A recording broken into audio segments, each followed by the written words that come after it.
If you've been around Christians, you've probably heard of the idea of having a personal relationship with God, which could mean different things in the Bible, like having God as a friend, or your father, or maybe your teacher. But there's one particular way that the Bible talks about this relationship that you find all over. But strangely, we don't talk about it that much, and that's the idea of a partnership with God. A partnership like working alongside someone to accomplish a goal together. Right, and this is actually what you see at the beginning of the Bible. God creates this good world full of all of this potential. And then God appoints these unique creatures, humans, as his partners in bringing more and more goodness out of all that potential. But the humans don't want to partner with God. They rebel and try to create a world on their own terms. And so this broken partnership is the Bible's explanation for why we're stuck in a world of corruption and injustice and the tragedy of death. It's not like there's just one or two humans who have bailed on this relationship.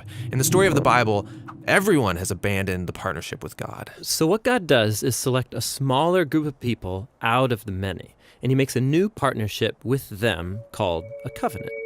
And in a covenant, God makes promises, and then in exchange asks his partner to fulfill certain commitments.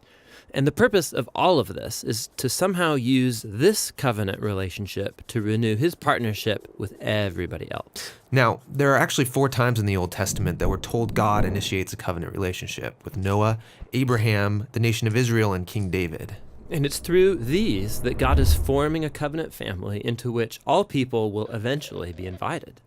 So let's see how these work. The first one is with Noah. So in this story, God has just brought the flood to cleanse the world of humanity's corruption, and Noah and his family are the only ones left. And so God makes a covenant with Noah, saying, listen, I know that humans will continue to be evil, but despite that, I'm not going to destroy it like this again. Instead, the earth will be this reliable place for us to work together. Great. So what does Noah have to do? Nothing. And that's what's so interesting about this first covenant, is that God is promising to be faithful, even though he knows humans won't be.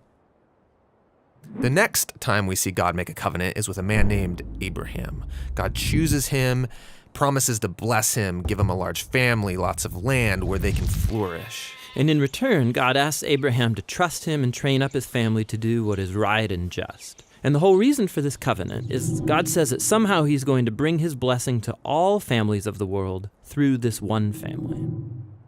So that's Abraham. The next time we see God make a covenant is when Abraham's family grows into the tribe of Israel. And this covenant is with the whole tribe.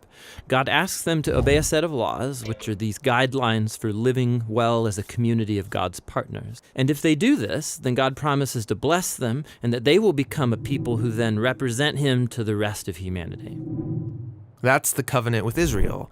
The last covenant is with King David. Yeah, the tribe of Israel has become this large nation ruled by David. And God asked David and his descendants to partner with him by leading Israel in obeying the laws and doing what is right and just. And God promises that one day, one of David's sons will come and extend God's kingdom of peace and blessing over all the nations.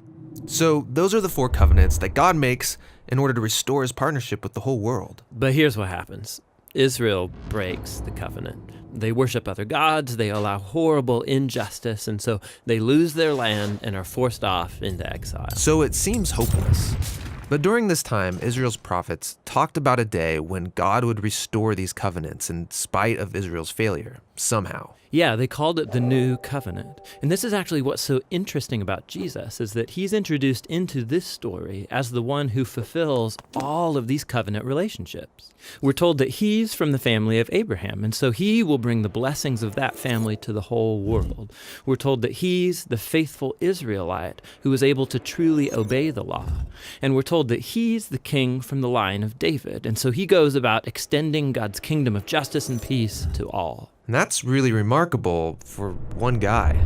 Yeah, and what it highlights is perhaps the most surprising claim of all made about this man, that Jesus is no mere human, but rather God become human. And God did this in order to be that faithful covenant partner that we are all made to be, but have failed to be.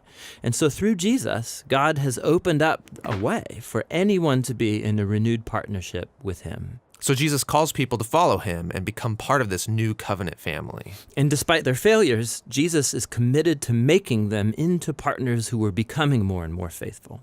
The story of the Bible ends with a vision of a fully renewed world, full of goodness and peace. And there's this renewed humanity there, partnering together with God to expand the goodness of his creation. And so the end of the Bible story is really a new beginning.